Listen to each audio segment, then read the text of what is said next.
și nu ne mișcăm de fel.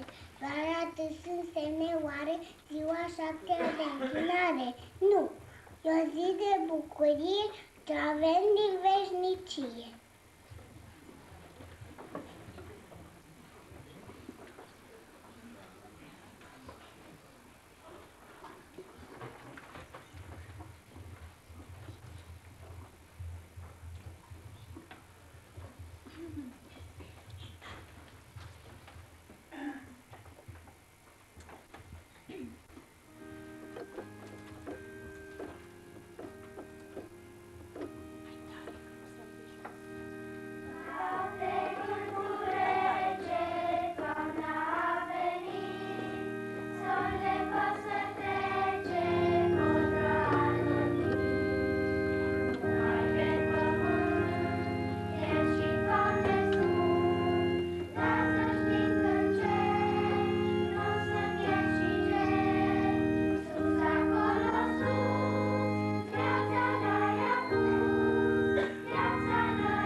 Trebuie să crezi sub soare, să aduc radii ca un pom, pentru Dumnezeu cel mare, pentru orice om.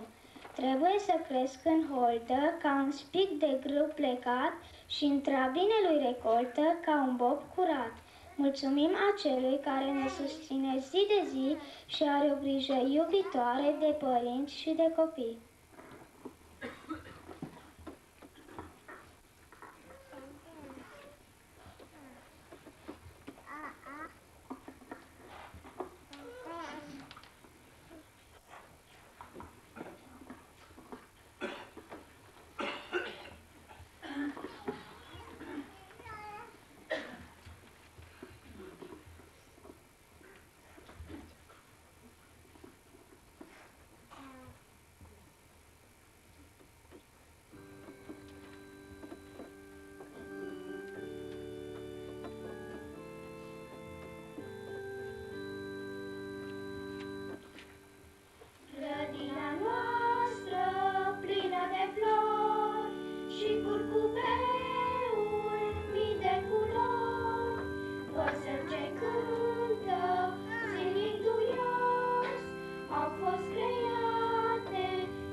Mama m-a învățat de mic, să slujesc și mereu să-i mulțumesc. Eu sunt o fetiță mică, nu știu multe să pupesc, dar știu de mea măică lui Iisus să-i mulțumesc. Pentru viață, sănătate, pentru pâine și bucate, pentru soare, pentru flori, pentru al meu frățior.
Cine poate să cuprindă cerul cu a sa gândire? Soare, ape, munți și stele, Dumnezeu este iubire. Mărul încărcat de roade, scuturat, bătut, lovit, ne învață că-i mai bine, a plecat, dar mântuit. Căci natura e deschisă pentru cel cu luarea minte, cartea cea interesantă, plină de învățăminte.